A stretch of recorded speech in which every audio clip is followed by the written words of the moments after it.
Sample space में आप कोई भी रैंडम एक्सपेरिमेंट चल रहा था, उसमें आपने किसी भी सैंपल स्पेस को आपने यूज किया, कोई भी इवेंट आपने कराया, तो उस इवेंट का space divided by sample space, उस सैंपल स्पेस में उस इवेंट के होने की प्रोबेबिलिटी को रिप्रेजेंट करता है।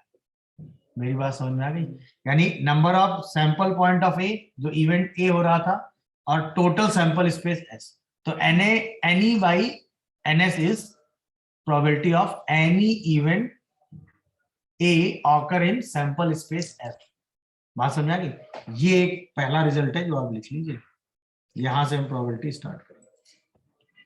मतलब आज की क्लास में हम इसी रिजल्ट को यूज करके प्रोबेबिलिटी निकालेंगे।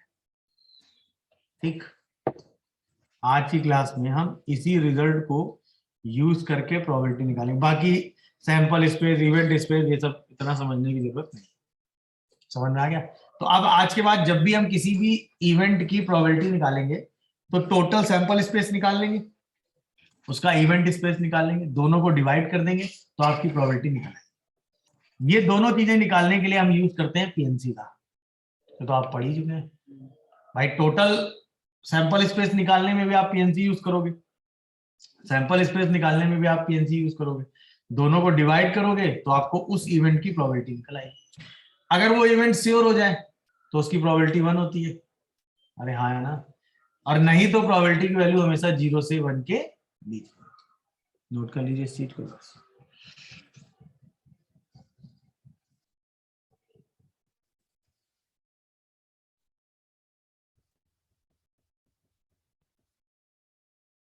किसी भी इवेंट ए के होने की प्रोबेबिलिटी, उसका sample space by total sample space, that is probability of event A.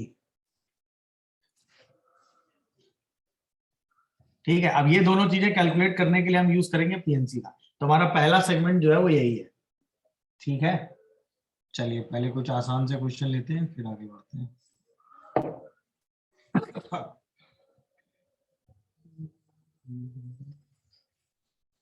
तो पहला क्वेश्चन ये लो।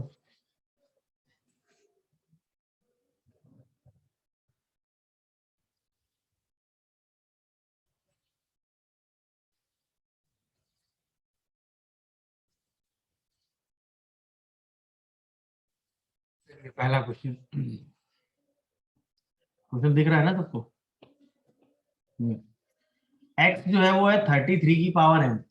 ठीक, n एक पॉजिटिव इंटीग्रल वैल्यू है। आपको इस बात की प्रोबेबिलिटी निकालनी है that x will have 3 at it unit place. मतलब 33 की पावर n करो और जो नंबर आए उसमें 3 यूनिट प्लेस पे आए, इस बात की प्रोबेबिलिटी क्या होगी? तो देखते हो जाना चाहिए। 1/4। सोचो कैसे। जब आप कभी भी 33 की पावर n करते हैं तो आपके पास 4 पॉसिबिलिटी बन सकती है। या तो वो क्या दे देगा, अगर पावर 1 होगी तो 3, पावर 2 होगी तो 9, पावर 3 होगी तो 7, अगर ये नंबर 4 का मल्टीपल होगा तो 1। यानी n अगर 4 का मल्टीपल होगा तो आपको क्या मिलेगा? n अगर 4 का मल्टीपल +2 होगा, n अगर 4 का मल्टीपल +3 होगा, और n अगर 4 का मल्टीपल। हाँ है ना? तो यानी सैंपल स्पेस में 33 की पावर n करोगे तो यूनिट डिजिट इन 4 में से कोई एक आ सकती है। हमें कौन सी यूनिट डिजिट चाहिए? हमें यूनिट डिजिट क्या चाहिए? 3। तो यानी प्रोबेबिलिटी क्या होगी? यूनिट डिजिट 1 आना, और 4 केस से यूनिट डिजिट आ सकता है, प्रोबेबिलिटी 1/4। समझ में आया कि नहीं? ये हो गया आपका इवेंट स्पेस, ये हो गया सैंपल स्पेस। सैंपल स्पेस में 4 पॉसिबिलिटी आ गई, इवेंट स्पेस में एक ही पॉसिबिलिटी है, तो आंसर सीधे कितना हो गया? 1/4। प्रोसेस समझ पाए? अरे हाँ है ना? तो चलिए सेकंड क्वेश्चन में आइए।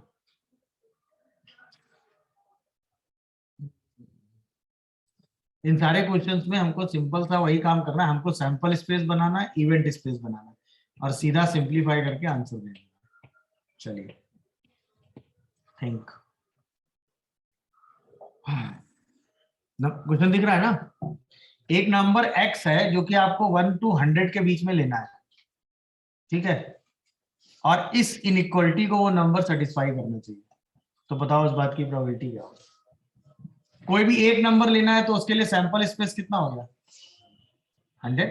अरे अब इवेंट स्पेस के लिए इस इनइक्वालिटी को सॉल्व करना है। ये इनइक्वालिटी क्या है? x minus 10 x minus 50 x minus 30 greater than 0, यानी x क्या आएगा? ये 10 30 50 सही लिखा है ना मैंने?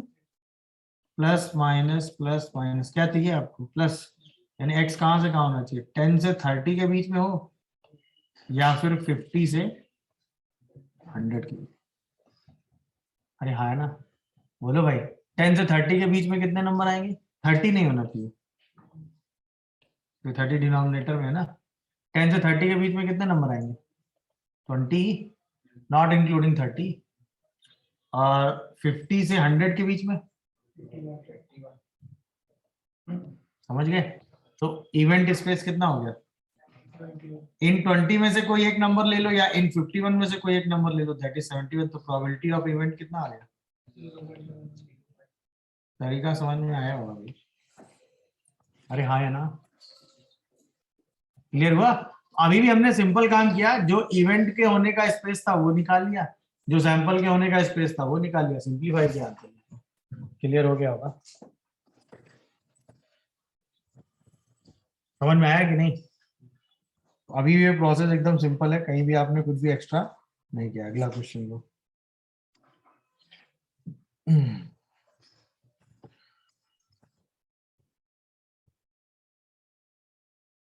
मतलब पहला यही सेगमेंट है, आपको उस बात की प्रोबेबिलिटी निकालनी है। एक स्मॉल पैक ऑफ कार्ड्स है जिसमें 5 ग्रीन 4 ब्लू और 3 ब्लैक कार्ड्स हैं, ठीक है। First 3 card are turn up, then the probability are that exactly 1 card of each colour आ जाए। मतलब आपने 3 कार्ड निकाल लेने, तीनों कार्ड एक एक कलर का होना चाहिए, ऐसा क्वेश्चन में कहा जा रहा है। समझ में आया? तो सैंपल स्पेस क्या बनना चाहिए?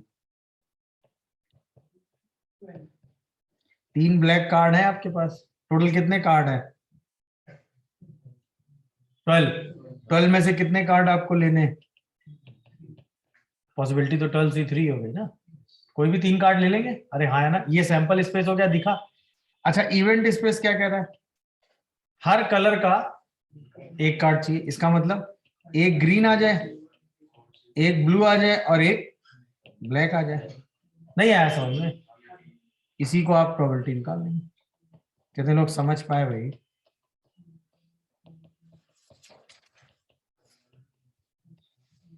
बोलो।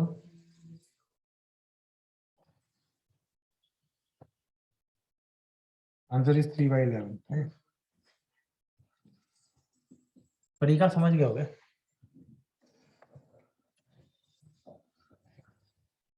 बोलो भाई,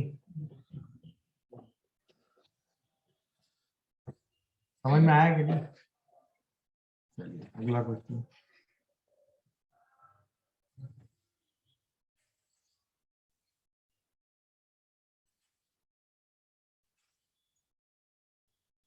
इस टाइम पे कितने भी आ जाएंगे तो नॉर्मल प्रोबेबिलिटी अब निकालते ही चले आ रहे हैं।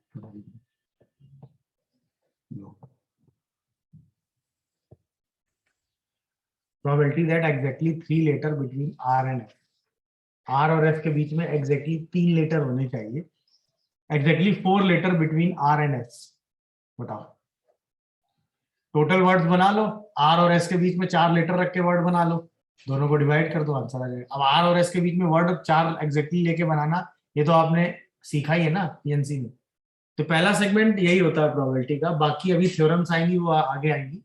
अभी आपको सिर्फ इवेंट स्पेस बनाना, सैंपल स्पेस बनाना, दोनों को डिवाइड कर देना, आपको प्रोबेबिलिटी निकल आएगी उस इवेंट की। तो इवेंट स्पेस और सैंपल स्पेस बनाने में जितनी मेहनत है वो है। नहीं आया समझ में? आर और एस के बीच में एग्जैक्टली 4 वर्ड होने चाहिए, ऐसा क्वेश्चन में कहा जा रहा है। और ये क्वेश्चन मैंने कराया है आपको क्लास में, एग्जैक्टली 4 वर्ड होने चाहिए आर और एस के बीच में।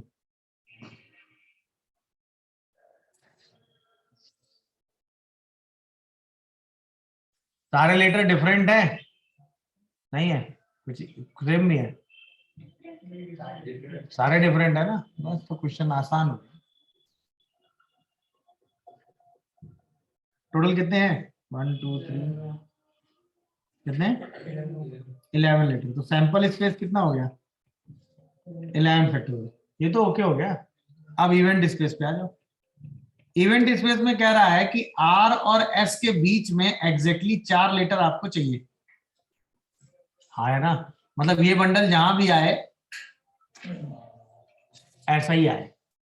अरे हाँ है ना, तो आर और एस तो पहले हटा लो, बचे कितने 9। 9 में से कितने लीटर ले लो, उनको उठा के दो यहाँ रख, हो गया। उनको आपस में हम अरेंज कर ही लेंगे, कोई दिक्कत नहीं है, इनका तो काम खत्म हो गया। अब हमारे पास क्या क्या बचा, 5 लीटर साइड में बचे और एक ये बॉक्स बचा। अरे अरे 5 लीटर साइड में बचे और एक ये बॉक्स बचा, टोटल कितने हो गए 6। अरे हाँ ना भाई, तो आर और एस जहां भी आएगा उसके बीच में हमेशा कितने लीटर दिख रहे होंगे 4। अरे बोलो भाई, तो ये कितना आ गया 6 फैक्टोरियल। अच्छा आर और एस आपस में अरेंज नहीं हो रहे ना, बोलो भाई, नहीं समझे। आर और एस के बीच में, एस और आर के बीच में थोड़ी नहीं, आर और एस के बीच में बात चल रही है भाई, इन्हीं को आपस में क्या कर दोगे। कितने लोग समझ पाए भाई, क्या आंसर आया इससे,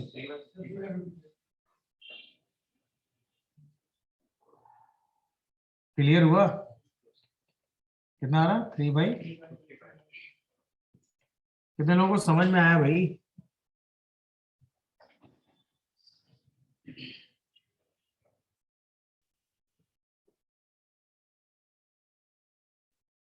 हो गया, आर और एस आपस में अरेंज होंगे मेरे हिसाब से, क्योंकि आर और एस, एस और आर लिख सकते हो ना,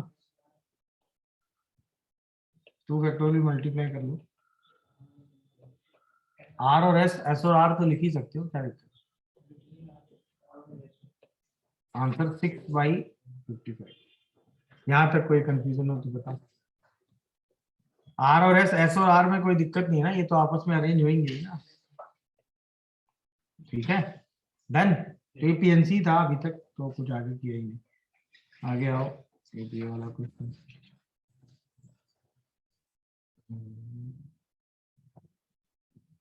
इसके बाद पहली वाली एक्सरसाइज करेंगे, तो उसमें हम चलेंगे, आराम से सॉल्व करिएगा, B answer. 5 different games are distributed among 4 children randomly. The probability that each children get at least one game.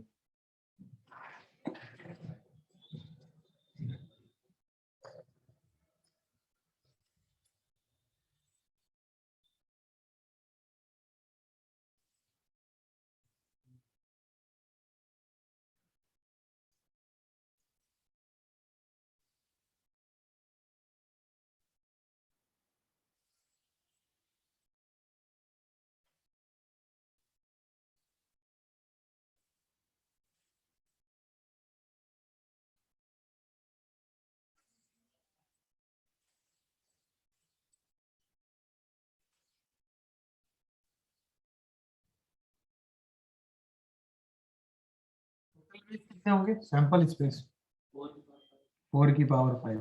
भाई पहला गेम उठाओ, उसके लिए डिस्ट्रीब्यूट करने के लिए 4 चिल्ड्रन है ना, तो हर गेम के लिए कितने होंगे 4, तो टोटल तो सैंपल स्पेस 4 की पावर 5 हो गया। दिखा, इवेंट स्पेस बताओ।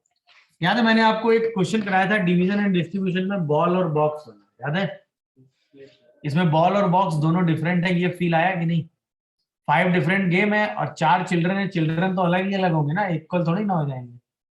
हाँ है ना, तो बॉल्स भी डिफरेंट है और बॉक्स भी डिफरेंट है, वो वाला अरेंजमेंट लेना है, समझ गए कि नहीं। उसमें 4 केस थे, याद आया कि नहीं।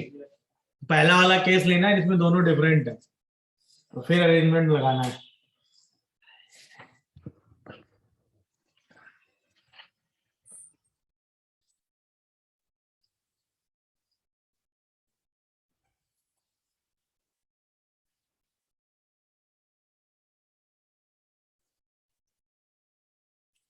हर बॉक्स में कम से कम एक बॉल होनी चाहिए,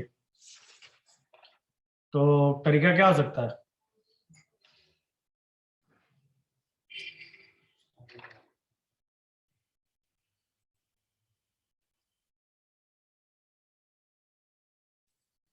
1 1 1 2 और कुछ? अरे इसके अलावा कुछ और कर सकते हो क्या? अरे हाँ है ना, किसी एक जगह 2 होना चाहिए, बस बात खत्म हो गई। अरे हाँ है ना, तो 5 ऑब्जेक्ट को 4 पार्ट में डिवाइड करना है। हाँ है ना, जिसमें 3 पार्ट में एक एक ऑब्जेक्ट हो और एक पार्ट में क्या हो, 2 ऑब्जेक्ट। ये है क्वेश्चन, समझ गए? तो क्या करोगे, 5 फैक्टोरियल बाई 1 फैक्टोरियल का होल क्यूब इंटू 2 फैक्टोरियल, ये तो हो गया क्या, और इंटू 3 फैक्टोरियल। ये 3 फैक्टोरियल क्यों आएगा, समझ गए? 1 1 1 सेम है ना। ये अभी हुआ डिवीजन। अब इसी को क्या करेंगे, डिस्ट्रीब्यूट। तो डिस्ट्रीब्यूट कैसे करोगे, 4 फैक्टोरियल बाई 3 फैक्टोरियल। ये डिस्ट्रीब्यूट 4 फैक्टोरियल बाई 3 फैक्टोरियल समझ में आया? क्योंकि 3 1 1 1 वाले होंगे ना और एक 2 वाला होगा। अरे बोलो भाई, अब डिवाइड कर दो, तो क्या आएगी प्रोबेबिलिटी बताओ, सिंप्लीफाई करके प्रोबेबिलिटी बताओ।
अभी सही है, देख लो,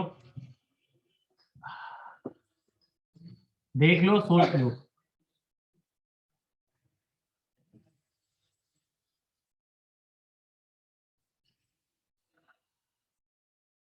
देख लीजिए, आराम से सोच लीजिए, ना समझ में आ रहा हो तो पूछ लीजिए।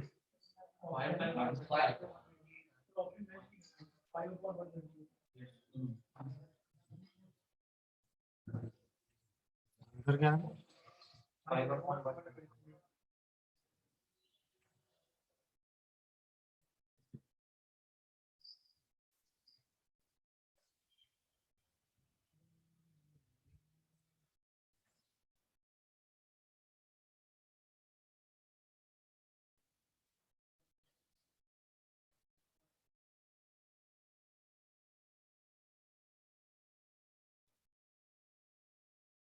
हाँ भाई, मिली गलती, 3 फैक्टोरियल नहीं होगा। हम्म, याद है पहले वाले केस में बॉक्स और वो वाला केस किया था, भूल गए? वापस आ जाते हैं। ये तो अभी बॉक्स वाले केस में एक चीज आप देखो, डिवीजन डिस्ट्रीब्यूशन आ गए, ये देखो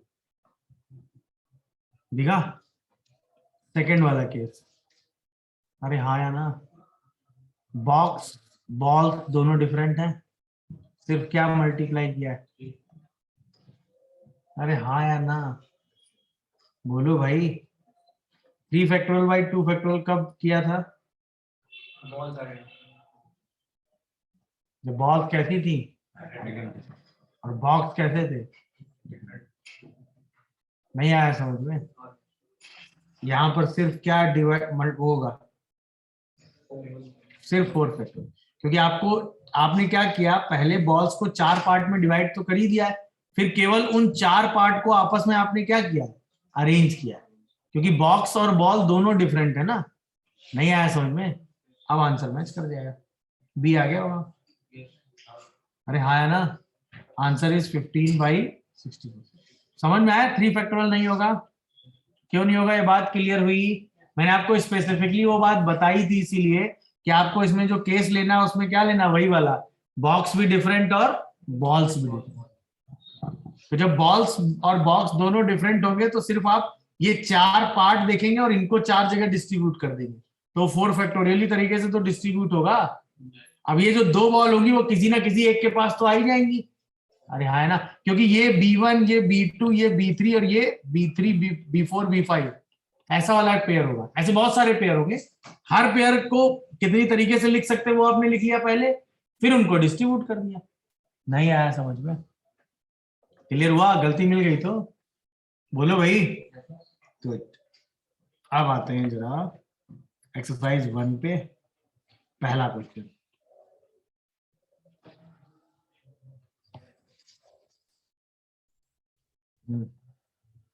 इसके सारे क्वेश्चन करेंगे तो अभी हम एक्सरसाइज समझ जाएंगे। चलिए पहला, an old man dialing 7-digit telephone number forget last 2 digit. What is the reminder? The last 2 digit are different than the probability of dialing correct number. सिर्फ लास्ट 2 डिजिट उसको अरेंज करनी है और वो दोनों डिफरेंट होनी चाहिए। लास्ट की 2 डिजिट अरेंज करनी, दोनों डिफरेंट होनी चाहिए। तो सैंपल स्पेस कितना हो गया? 10 × 9। अरे 0 से 9 तक की कोई डिजिट पहले प्लेस पे रख दे, बाकी जगह दूसरे में वो डिफरेंट डिजिट रख दे। अरे हाँ है ना। करेक्ट होने के लिए इवेंट स्पेस कितना होगा? 1। भाई एक ही पॉसिबिलिटी तो होगी जो सही होगी, तो प्रोबेबिलिटी कितनी आएगी? कितने लोगों को समझ में आया भाई? अरे हाँ या ना? ये 90 समझ में आया था कि नहीं? इसमें कोई डाउट?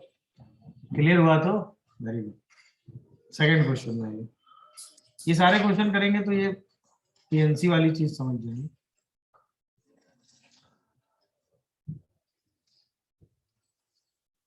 चलिए सेकंड में आ जाइए। अब ये तो वो डेक ऑफ कार्ड के बारे में तो नॉलेज होगा ही, चलो वो मैं नहीं बता रहा। 12 फेस कार्ड होते हैं, 4 सूट होते हैं, हर सूट में 13 कार्ड होते हैं, इतना तो आइडिया होगा ना। 4 एस होते हैं, बाकी नंबर कार्ड होते हैं, ठीक है ना। फेस कार्ड JKQ, समझ गए?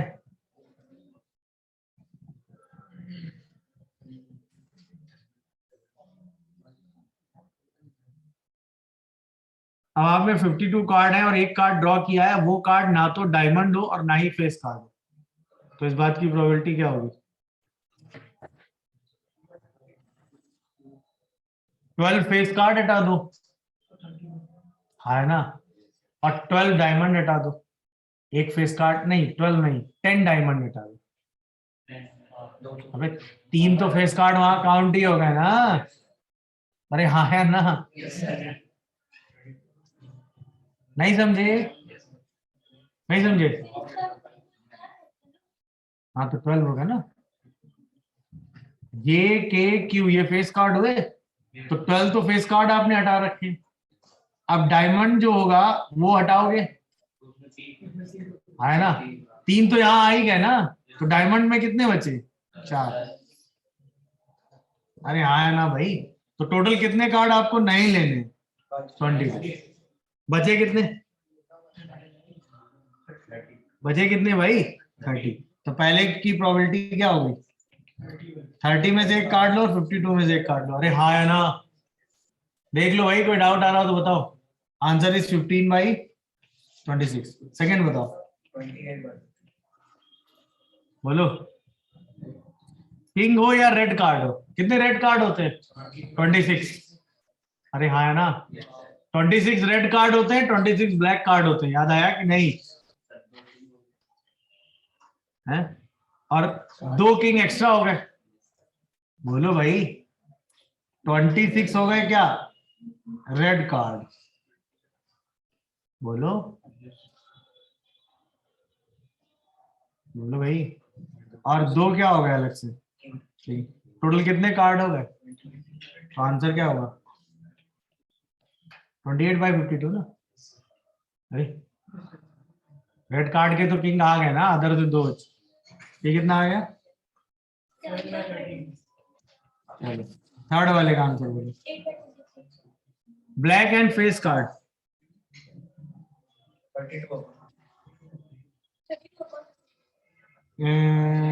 26 हो गया ब्लैक और 6 बचे फेस कार्ड। टोटल हो गया 32, यानी 32 बाई 52। नहीं आया समझ में? हो गया? देख लो, कोई डाउट आ रहा तो बताओ।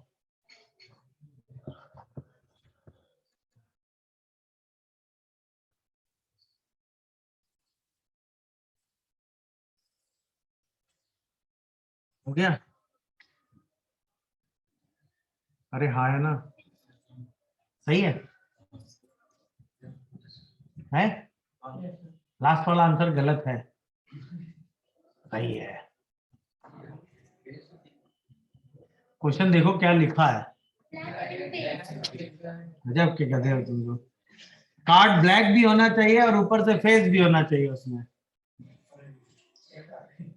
नहीं, सही है। हाँ भाई, गलती मिल गई। तो उसमें क्या होना चाहिए, कार्ड ब्लैक होना चाहिए और ब्लैक के साथ क्या होना चाहिए, फेस कार्ड हो। तो कितने बचेंगे, 6 ओनली। अरे हाँ या ना, आंसर आएगा 6 बाई, अब आया समझ में, 3/26। क्लियर हुआ? इससे ऊपर वाले में और था, इसमें एंड था, दोनों में अंतर तो समझ में आना चाहिए ना। बोलो भाई, अभी ठीक है तो चलिए गुड। थर्ड क्वेश्चन पे आओ।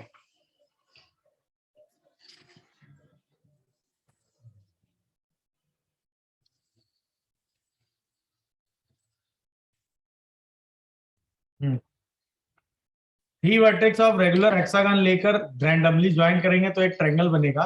आपको इस बात की प्रोबेबिलिटी निकालनी है कि वो ट्रायंगल इक्विलेटरल हो।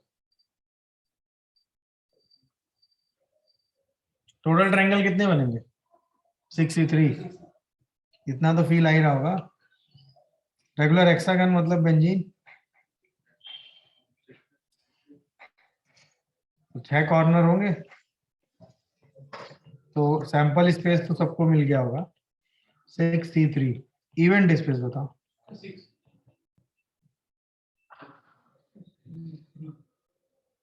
2। सोचा सही है, 6 होगा बट 6/3 होगा, क्योंकि हर वर्टेक्स 3 बार रिपीट करेगा ना, तो आंसर 2 आएगा। नहीं समझे मैं क्या बोला ये, 6/3 नहीं। चलो देखो, ये ट्रायंगल इक्विलेटरल होगा, ये ट्रायंगल इक्विलेटरल होगा, हाँ या ना जवाब दो। एक ये ट्रायंगल इक्विलेटरल होगा, कितने इक्विलेटरल बनेंगे, 2। अरे हाँ है ना, बोलो, जब एक एक वर्टेक्स बीच में छोड़ दो तो इक्विलेटरल बन जाएगा। कितने इक्विलेटरल बनेंगे, 2। अब मैंने 6 क्यों बोले थे, इसके हिसाब से 3, मतलब 1 2 3 4 5 6, हर ट्रायंगल 3 बार रिपीट कर रहा है कि नहीं कर रहा है? अरे बोलो भाई, तो टोटल आंसर कितना था, 6/3 मतलब 2। इक्विलेटरल तो 2 ही बनेंगे, नहीं समझे भाई? इस वर्टेक्स के हिसाब से चलोगे तो कितने बना लोगे, 6। अरे हाँ है ना, देख लो, कोई डाउट या कंफ्यूजन आ रहा हो तो बताओ। समझ गए भाई? तो आंसर क्या हुआ प्रोबेबिलिटी का, कितना हो गया, 1/10। समझ गए हो गया लॉजिक, डन। चलो फोर्थ क्वेश्चन में हो, ये लो।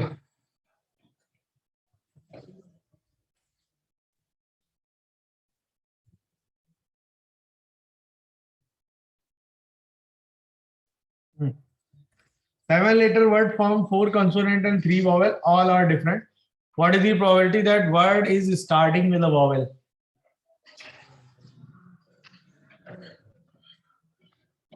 सैंपल स्पेस कितना है, 7 फैक्टोरियल, वेरी गुड। और इवेंट स्पेस कितना होगा,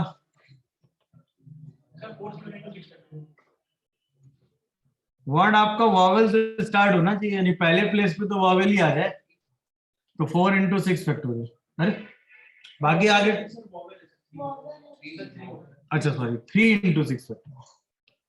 पहले प्लेस को फिल करने के 3 ऑप्शन, उसके आगे कुछ भी हो क्या ही फर्क पड़ रहा है, नहीं आया समझ में? आंसर कितना आएगा 3/7। अरे हाँ है ना, कोई डाउट कोई कंफ्यूजन, समझ गए होगे?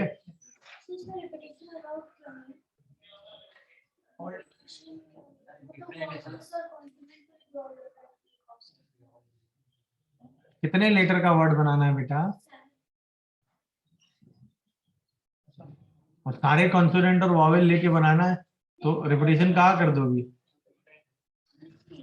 क्वेश्चन में लिखा है if a 7 letter word formed by 4 consonant and 3 vowel.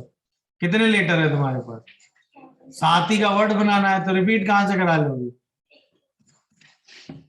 नहीं समझे? रिपीटेशन कहाँ से हो जाएगा? वो तो अंडरस्टूड है ना, रिपीटेशन इज नॉट अलाउड भाई। डन है? चलिए फिफ्थ। हाँ भाई फिफ्थ बोलो इसका answer. 4 apples 3 orange placed in a line, what is the probability that 2 extreme places are filled by oranges? ये भी आसान है। 2 extreme places filled by oranges मतलब सेम है, ऊपरी वाला क्वेश्चन है। सैंपल स्पेस हो गया 7 factorial, what is event space? 3 into 2 into 5 factorial. अरे हाँ या ना?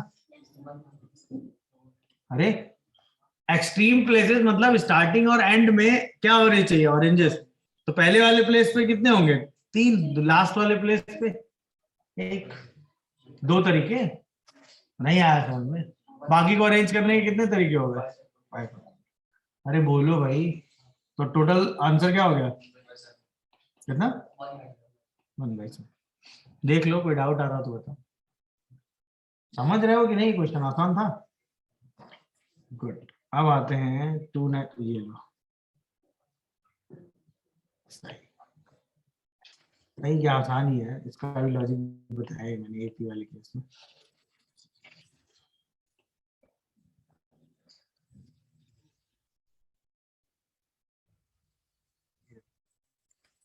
टू नेचुरल नंबर रैंडमली लेने 1 से 20 में, probability that their sum is odd, probability that their sum is even. 2 line का क्वेश्चन है। अगर उनका सम ऑड होगा तो एक ऑड एक इवन होगा, अगर उनका सम इवन होगा तो या तो दोनों इवन होंगे या दोनों। क्वेश्चन खत्म।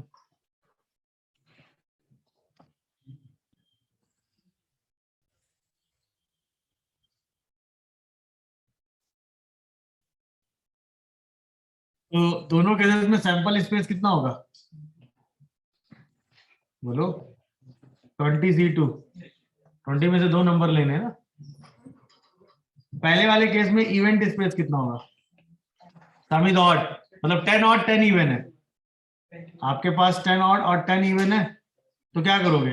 एक नंबर 10 में से कोई एक ऑड ले लो और 10 में से कोई एक इवन। तो आंसर क्या होगा पहले वाले का? 10 into 10 by 20 into 19 into 2। 10 by 19 38 हो गया भाई। डन हुआ। चलो सेकंड वाले का बोलो। सैंपल स्पेस क्या होगा?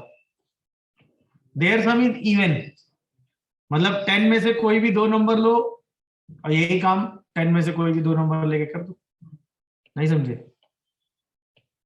अरे हाँ ना, मल्टीप्लाई करोगे, ऐड नहीं। ऐड होंगे सर,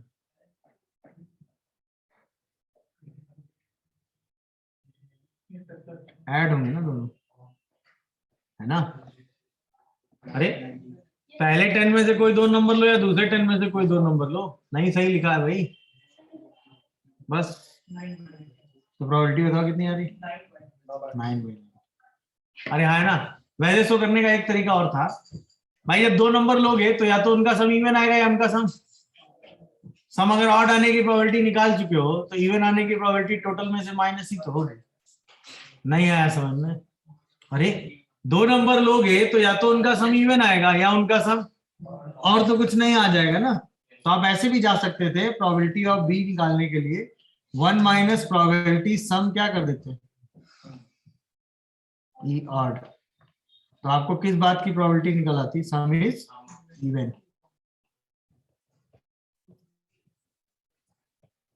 आप ऐसे भी जा सकते हो, बात सेम ही है, क्योंकि इवन और ऑड आने की प्रोबेबिलिटी का सम तो 1 मेंटेन होगा ना, क्योंकि जब 2 नंबर निकालोगे तो दो ही पॉसिबिलिटी, या तो सम इवन आएगा या सम ऑड आएगा, ऐसे भी जा सकते।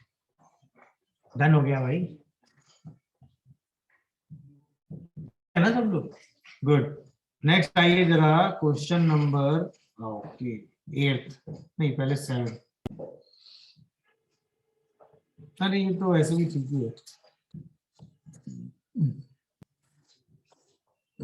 लो भाई, what is the probability that fourth power of an integer randomly end with the digit 6?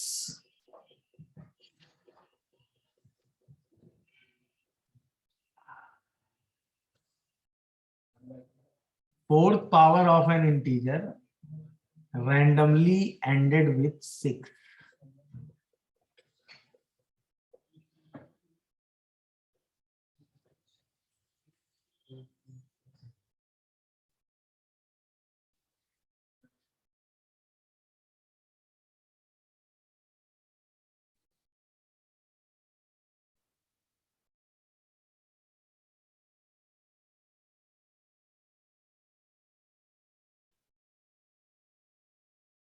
Sample space क्या है?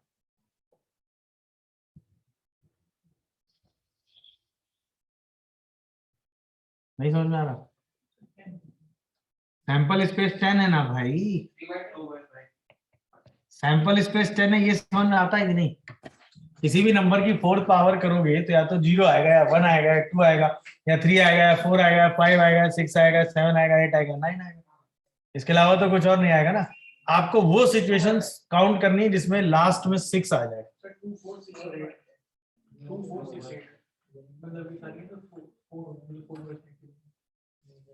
2 4 6 से 2 की पावर 4 6 होगा, 4 की पावर 4 भी 6 होगा, 6 की पावर 6 तो 6 होगा ही, 8 की पावर 4 करोगे तो भी 6 होगा। Answer is 2/5। अब उसका लॉजिक ये था, जब आप 2 की देखो, पहली बात तो लास्ट में 6 आने के लिए नंबर इवन होना चाहिए, तो अंडरस्टूड है। ऑड नंबर लगातार मल्टीप्लाई करोगे तो ऑड ही रहेगा, तो पहले तो ऑड लेना ही नहीं है, तो 1 3 5 7 9 तो चले गए। अब इवन में आपको काउंट करना है, इवन में 0 लेना नहीं है, क्योंकि 0 में कुछ भी पावर करोगे तो लास्ट में क्या मेंटेन होगा? 2 में कभी भी पावर 4 कर लोगे, 2 में आपने पढ़ा ना, 2 की पावर 4 करोगे तो वो 6 मेंटेन कर ही देता है। 4 की पावर 4 करोगे तो वो भी सेम 2 की पावर 4 तो हो ही जाएगा, तो वो भी 6 मेंटेन कर लेगा। अरे हाँ है ना, सेम 6 की पावर 4 करोगे तो भी 6 मेंटेन करो, 6 में तो 6 ही चलता है। 8 की पावर 4 करोगे तो वो भी 2 की पावर 4 हो ही गया, तो भी क्या मेंटेन कर लेगा? 6। इसका मतलब 4 पॉसिबिलिटी आ गई किसमें? इसमें। तो प्रोबेबिलिटी कितनी आ गई? 2/5। समझ गया होगा? गुड। 7 के बाद अगला क्वेश्चन 8।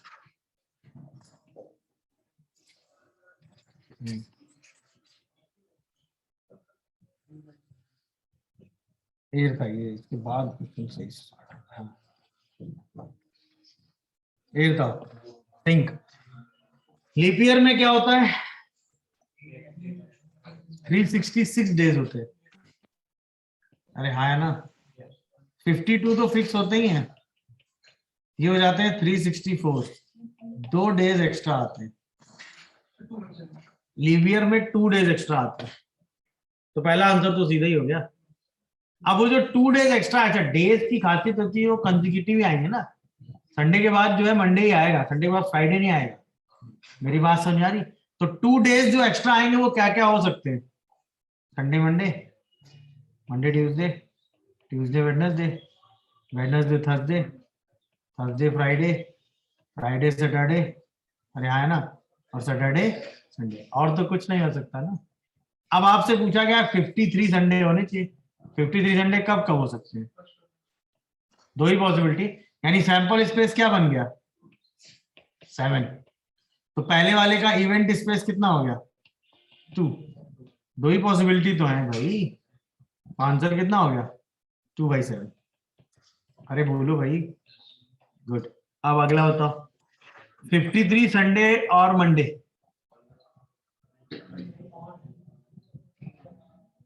अगला वाला आंसर सही था, 53 संडे और मंडे, जो एंड वाला जो आंसर है ना वो सही बोला। मतलब अगर थर्ड वाले पे जाओगे तो उसका एक ही स्पेस है, संडे एंड मंडे। तो उसका आंसर तो आपने सही बोला है, क्या 1/7, ये ठीक है। इसका आंसर कैसे?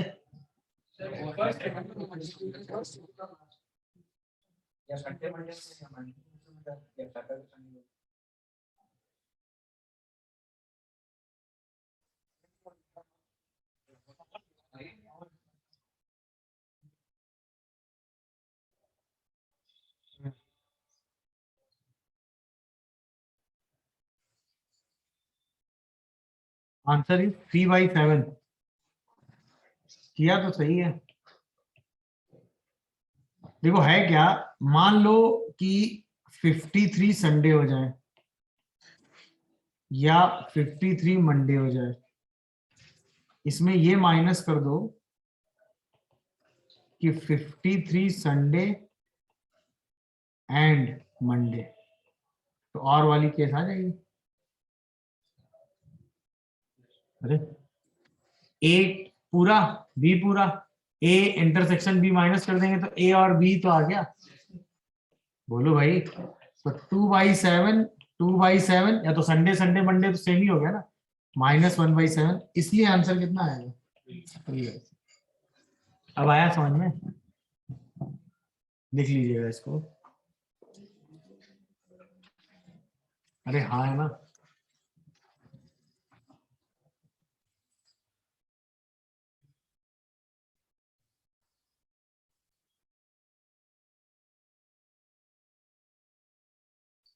ठीक है, हो गया। आपने भी वैसे सही देखा था, क्योंकि जो सैंपल स्पेस देखा था उसमें आपको देखना था या तो संडे दिखे या मंडे दिखे, तो आपने बेसिकली ए यूनियन बी ही देखा है। ए यूनियन बी का सैंपल स्पेस में कितना पार्ट दिख रहा है? ठीक, तो आंसर वैसे भी ठीक ठाक से 3/7। ठीक है, अरे हाँ है ना, चलो वो भी ठीक है। मतलब अगर आप वैसे जाते, बी का सैंपल स्पेस निकालते तो 3 आ जाता, उससे भी आप आंसर 3/7 ही बोल सकते हैं, वो भी चलेगा। बी का सैंपल स्पेस निकाला ही मैंने वैसे भाई, केवल संडे देखो 2 जगह, अरे हाँ है ना, केवल मंडे देखो 2 जगह, तो टोटल 4 हो गई। एक जगह 2 बार काउंट हो जा रही है, उसी को हमने माइनस कर दिया। नहीं आया समझ में, तो काम वही किया है, कुछ एक्स्ट्रा नहीं है। समझ गए होगे? गुड, यहाँ तक तो अभी सही चल रहा है। ये लो, अरे ऑड अगेंस्ट की बात आ गई इसमें, इसको थोड़ी देर बाद लेते हैं, सम पे आ जाते हैं। सम का एक शॉर्टकट भी अभी सीख लेंगे, पहले तो सम पे आ जाओ। ये find the probability if a pair of dice is throne getting a total 10।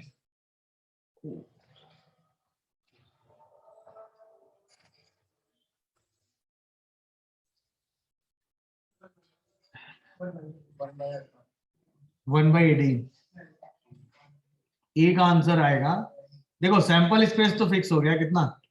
36। अरे 2 डाइस ड्रॉ करोगे 6 × 6, पहले में इवेंट स्पेस कितना आएगा, सम कितना आना चाहिए? 10। 10 कैसे कैसे आएगा? 4 6 5 5 6 4, यानी 3 हो गया। तो पहले की प्रोबेबिलिटी कितनी होगी? 3/36, 1/2। नहीं, गुड। बी में आओ, गेटिंग 6,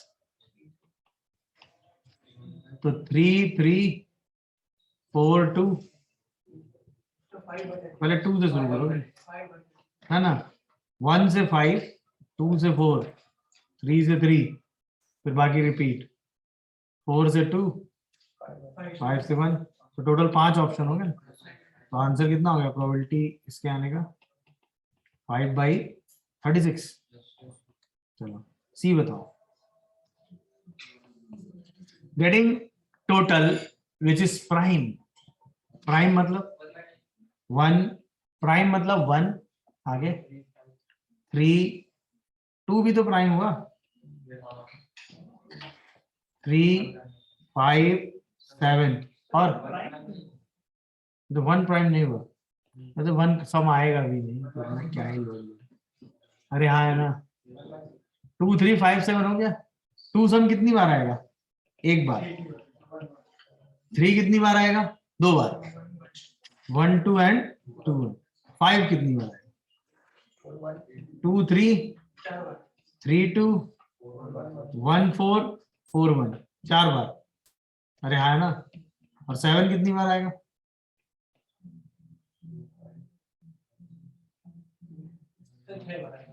6 टाइम्स। 1 6 2 5 3 4 4 3 5 2 1 6 6 1, 6 टाइम्स आएगा, है ना। तो टोटल इवेंट स्पेस कितना हो गया इसमें? अच्छा सर 11। 11 भी तो 11 कितनी बार आएगा? कितनी बार आएगा? 5 6 6 5। ठीक है, अब बताओ कितने हो गए total?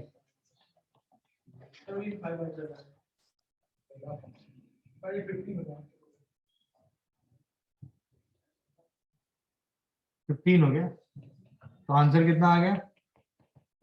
15/36, that is 5/12। Good. Last वाला बताओ, D. Larger number is 4, larger number is 4। तो 4 के साथ ही अरेंज कर दो। तो 4,1 4,2 4,3, बस।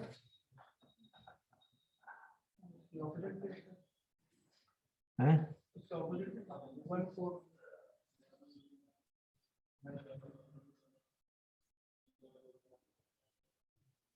तो अपोजिट क्या लिखेंगे? 2 बार लिख लेंगे, इंटू 2 कर लेंगे। तो क्या आ जाएगा आंसर? क्या आ गया डी का आंसर? 2 × 3/36 आंसर है। कितने लोगों को समझ आया? अरे हाँ, है ना। अच्छा, अब इसमें जैसे अब मैं बोल रहा सम इवन हो, तो अब आप क्या करते हैं, बार बार इतना सब लिखने की जरूरत नहीं। अब एक टेक्निक आपको मैं दे देता हूँ, वो टेबल एक बना लीजिएगा, तो आपको ये याद रहेगा कि सम कैसे वेरी करता है। ये रही वो टेबल।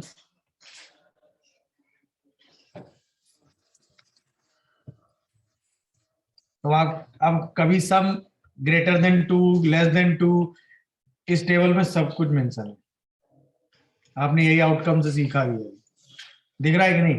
0 1 कभी सम आएगा नहीं, 2 एक ही बार आएगा, 3 2 बार, 4 3, 5 4 टाइम्स, 6 5 टाइम्स, 7 6 टाइम्स, फिर 8 5 टाइम्स, 9 4 टाइम्स, 10 3 टाइम्स, 11 2 टाइम्स और 12 1 टाइम। तो क्या होता है, 1 कभी नहीं आता, 2 और 12 एक बार, 3 और 11 2 बार, 4 और 10 3 बार, 5 और 9 4 बार, 6 और 8 5 बार और 7 6 बार। अब आपको कुछ भी, ये पॉसिबल आउटकम्स हो गए।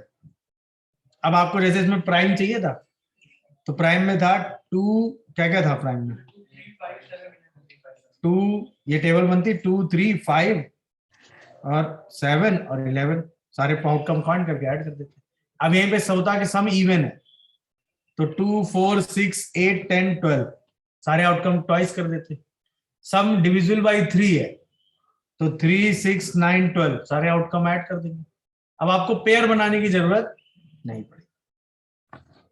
जब 2 डाइस थ्रो करते हैं तो सम और सम आने के नंबर ऑफ बेस, समझ गए कि नहीं?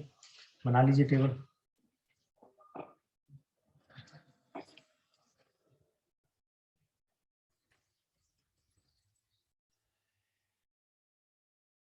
इसको याद ऐसे ही रखना है, 1 6 तक जाना है, 7 अलग रखना है, और ये और फिर यहाँ लिख देना है 0 से 6।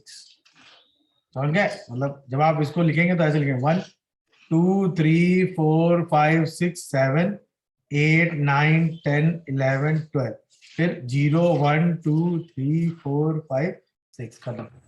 सारे आउटकम मिल गए। समझ में आया कि नहीं?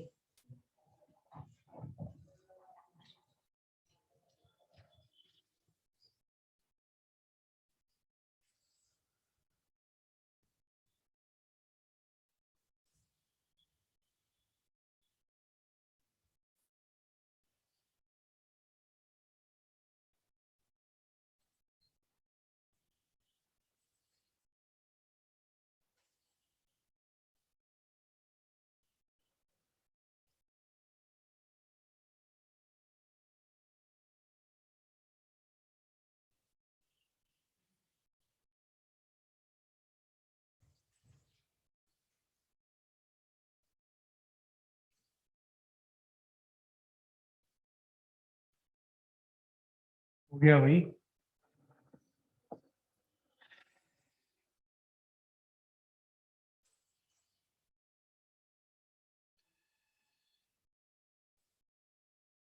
हो गया ना। अच्छा, मान लो आप पेयर नहीं बनाना चाहते, वैसे तो पेयर बना के आउटकम निकालना आसान पड़ जाता है, नहीं आया समझ में। मान लो आप पेयर नहीं बनाना चाहते तो आउटकम निकालने का तरीका है, जब आप दो डाइस थ्रो करेंगे तो दो नंबर आएंगे, है ना। मान लो आपको सम 7 चाहिए, तो x1 प्लस x2 7 आना चाहिए, और x1 और x2 के पास ऑप्शंस क्या है, 1 2 3 4 5 6, यानी कि x प्लस एक्स स्क्वायर से लेके x की पावर 6 का होल स्क्वायर करना है, और इसमें किसका कोफिशिएंट चाहिए, x की पावर 7। यही तो तरीका होता है।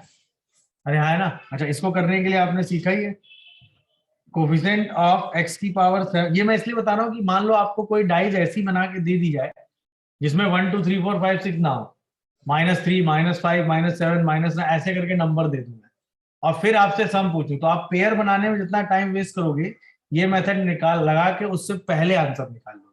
मेरी बात समझे मैं जो बताना, इसमें करना कुछ नहीं, x की पावर 7 का कोफिशिएंट निकालना, और ये जीपी बन रही है। ये जीपी कैसे बनेगी, 1 माइनस एक्स की पावर 6, और यहाँ पे आएगा x की पावर 2, और 1 माइनस एक्स का होल स्क्वायर। इसी में आपको कोफिशिएंट x की पावर 7 चाहिए, दिखा कैसे, first term x 1 minus x की पावर 6 बाई 1 माइनस एक्स, ये आ गया। अब जैसे आप, यहाँ भी स्क्वायर आए, जैसे आप इसको सिंप्लीफाई करोगे तो ये क्या बनेगा, एक्स स्क्वायर, ये क्या बनेगा 1 माइनस 2 एक्स की पावर 6 प्लस एक्स की पावर 12, और 1 माइनस एक्स की पावर -2 हो जाएगा। ये दिखा सबको। इस पूरे में आपको किसका कोफिशिएंट चाहिए, 7 का। जब एक्स स्क्वायर मल्टीप्लाई करोगे तो इन दो, ये दोनों तो वेस्ट हो जाएंगे, क्योंकि 8 और 14 बन जाएगा, तो कभी एक्स की पावर 7 में पार्ट लेंगे नहीं, यही वाला लेगा। एक्स स्क्वायर यहां से आएगा, इसका मतलब अंदर से किसका कोफिशिएंट चाहिए, 5 का। तो 5 का कोफिशिएंट कितना होगा, 5 + 2 -1 c 2 -1, that is 7c1। Answer is 7। सम लाने के 7 वेज थे भी। अरे हाँ, है ना, कुछ गड़बड़ कर दिए क्या,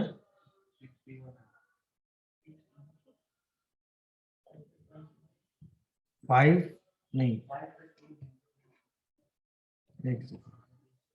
कितना आया था यहाँ, 5 एक्स की पावर 5 का कोफिशिएंट है, 5 + 2 -1 c 5 6 c 5, 6 पेज आ रहा है, कितने थे, 6 ही होंगे, 6 है तो नहीं आया समझ में। डन हुआ, ये जनरल मेथड समझ में आया कि नहीं।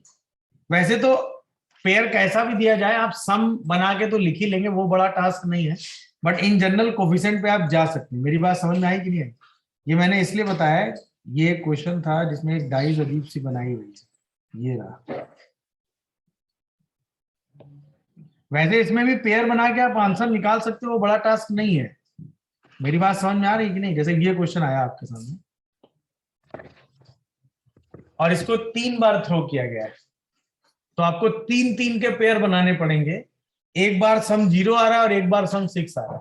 मेरी बात समझ में आ रही है कि नहीं, बनाओ बताओ। अब सोचो 3 3 का पेयर बनाना आसान है कि डायरेक्ट जीपी बना के सिंप्लीफाई करना आसान है, जीपी बना के सिंप्लीफाई करना नहीं आया समझ में। करो आंसर बताओ।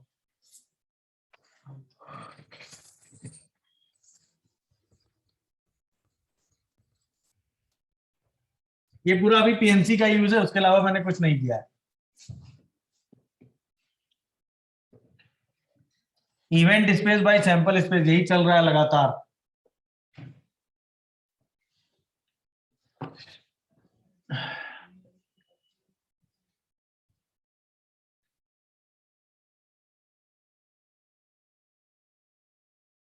अगर मैं पहला क्वेश्चन करूं तो तीनों का सम 0 चाहिए मुझे, यही तो है। अच्छा, है क्या, 1/x², 1/x, फिर 1 + x² + x³, इसी की पावर 3 है, और इसी में किसका कोफिशिएंट चाहिए, x की पावर 0 पहले केस में।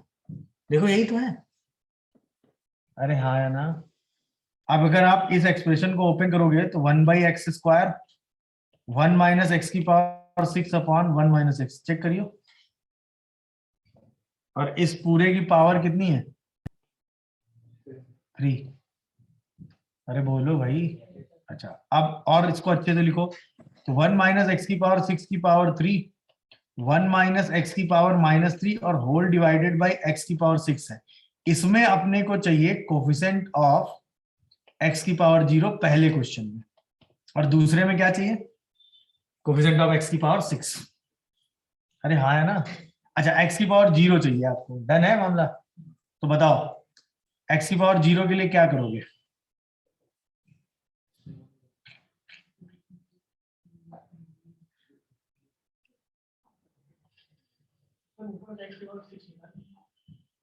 सबसे पहला काम क्या करोगे, यहां से क्या लोगे? एक्स की पावर 6, या ऐसे नहीं, थोड़ा सा और अच्छे से लिख लो तो ज्यादा हो जाएगा। 1 अपॉन एक्स की पावर 6 माइनस 3 एक्स की पावर 6, एक्स की पावर 6 हो जाएगा कैंसिल, याद आया कि नहीं?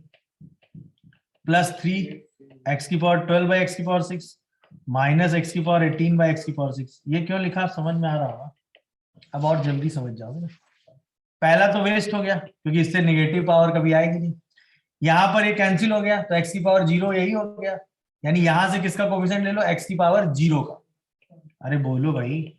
तो -3 जीरो कोफिशिएंट क्या होगा? 3 प्लस 0 -1 C0। आगे बढ़ो, यहां पर क्या बन गया? 6 एक्स की पावर 6, तो अंदर से कुछ चाहिए? कुछ आएगा ही नहीं, बात खत्म हो गई। यही वाला कोफिशिएंट आएगा। अरे हाँ है ना। कितना आएगा? निगेटिव क्यों आ रही है? क्या माइनस में ही आ रहा ना? नहीं,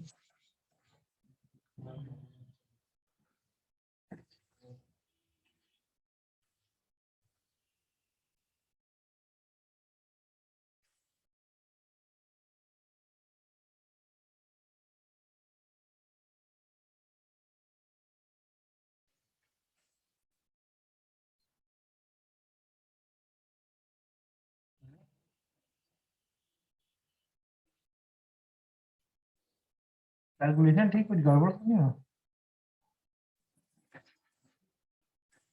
कैलकुलेशन तो ठीक है।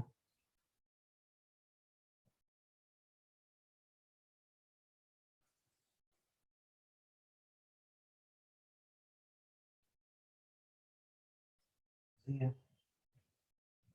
कितना ज्यादा? 6 ना?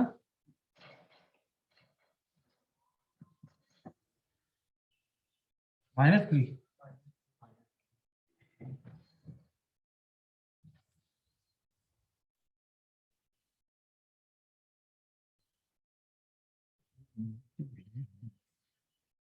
आंसर इससे क्या दिया?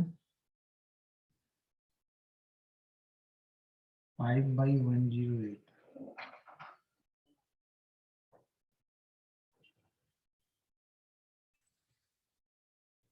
नहीं हो गया।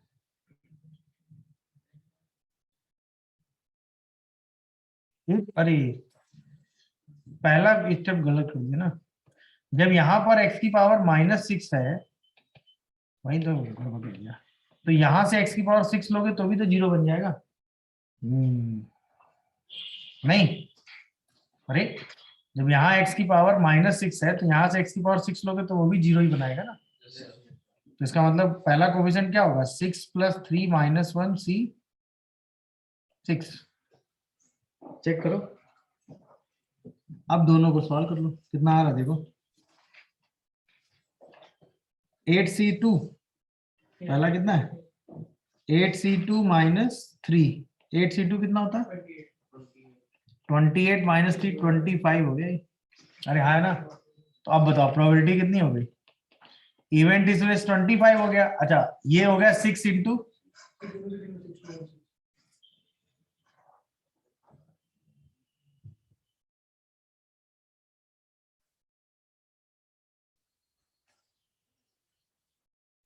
ये 2 आएगा ना, तो 3 आएगा। नहीं, 3 आएगा। 25 इंटू 216,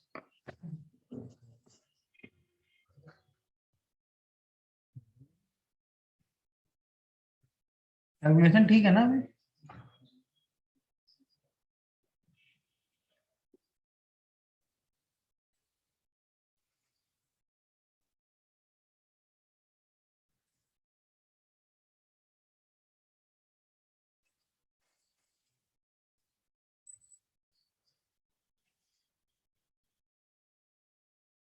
नहीं तो कुछ गड़बड़ है।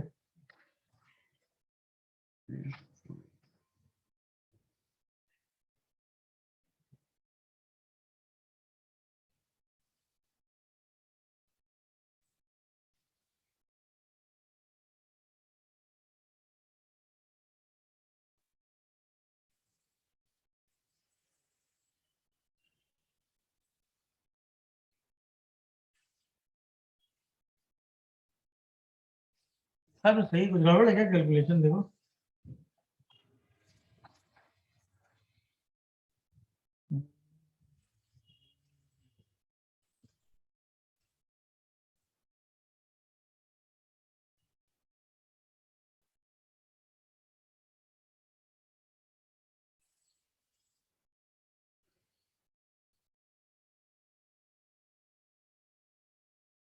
आंसर इसका क्या भी है? 5/108।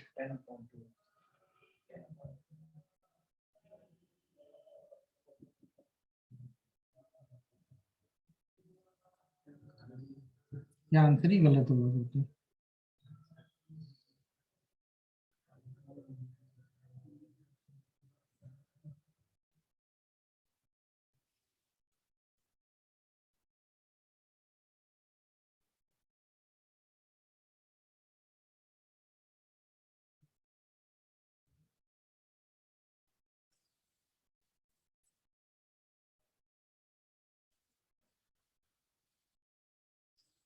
नहीं वैसे कैलकुलेशन तो ठीक। सेकंड वाला आंसर निकालिए जरा, सेकंड वाला आंसर निकालो। When sum is 6, कैलकुलेशन ठीक है, answer is 25/216।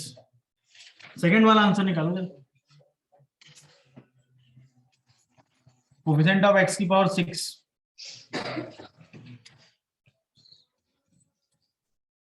Coefficient of x की पावर 6 निकालो। 1 माइनस वही सेम इसमें,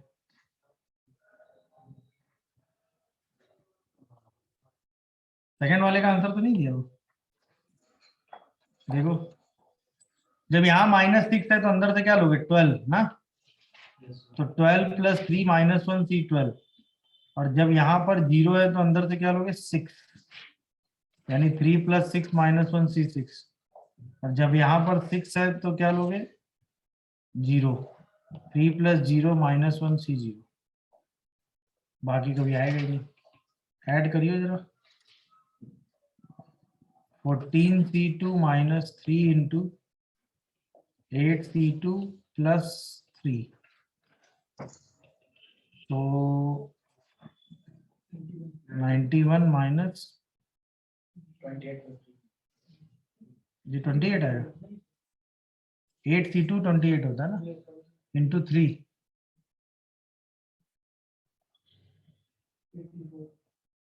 84 और +3 कितना बचा है? 10। सेकंड वाले का आंसर दिया तो इसकी प्रोबेबिलिटी कितनी आएगी? 10/216, दैट इज 5/1। फर्स्ट वाले का आंसर सही है, 25/216 आएगा। समझ गए? तो आप इस तरह की सिचुएशंस आएगी तो आप सोचो ना, वो 10 पेयर बनाना टफ कॉल है, बट ये कोफिशिएंट निकालना आसान है। ठीक है, चलिए इसके आगे नेक्स्ट क्लास में कंटिन्यू। Thank you. तो अब आपको घर से पीएनसी की पूरी जेईई मेन एक्सरसाइज अटेम्प्ट ले लेनी है। एक बार पूरे नोट्स रिवाइज कर लीजिएगा और पूरी जेईई मेन एक्सरसाइज अटेम्प्ट ले लीजिएगा। ठीक है, थैंक यू। मंडे को सबसे पहले जेईई मेन एक्सरसाइज पीएनसी की डिस्कस करेंगे, ठीक है ना?